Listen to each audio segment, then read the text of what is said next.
chers compatriotes, ce 1er mai 2020 ne ressemble à aucun autre. Aujourd'hui, pas de rassemblement dans les villes pour contester, comme vous le faites depuis tant d'années, nos politiques capitalistes. Et je veux avoir une pensée pour les contestataires qui ne peuvent tenir leur traditionnel merguez frites, avoir une pensée pour les exploités et les esclaves de notre pays. Ce 1er mai 2020 ne ressemble à aucun autre. Et je sais toutes les contraintes qui pèsent sur les joies simples de la consommation qui ont lieu d'habitude ce jour chômé. Et bien que le maximum ait été fait pour vendre un tas de muguets, beaucoup de marchandises n'ont pu être écoulées.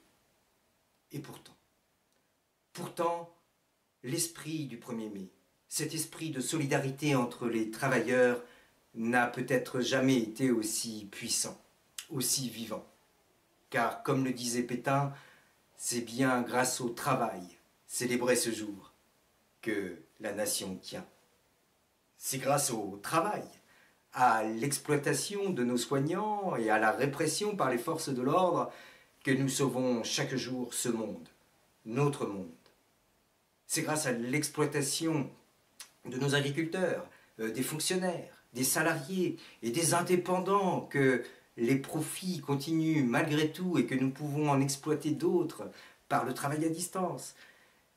Et je n'oublie pas bien sûr les bénévoles qui nous offrent un travail gratuit pour pallier à nos insuffisances calculées et accroître encore nos profits. Ce 1er mai ne ressemble à aucun autre, non.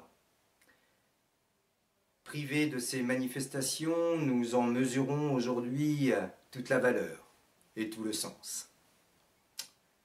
Avec cette volonté forte, celle de retrouver le plus vite possible ces 1er mai de castagne où nous pourrons nous ébattre et mon petit Benalla chamailler. Mes chers compatriotes, nous les retrouverons, ces 1er mai besogneux, armés, casqués. Nous vous la mettrons bien profond. Vive la France, vive le capital et vive moi!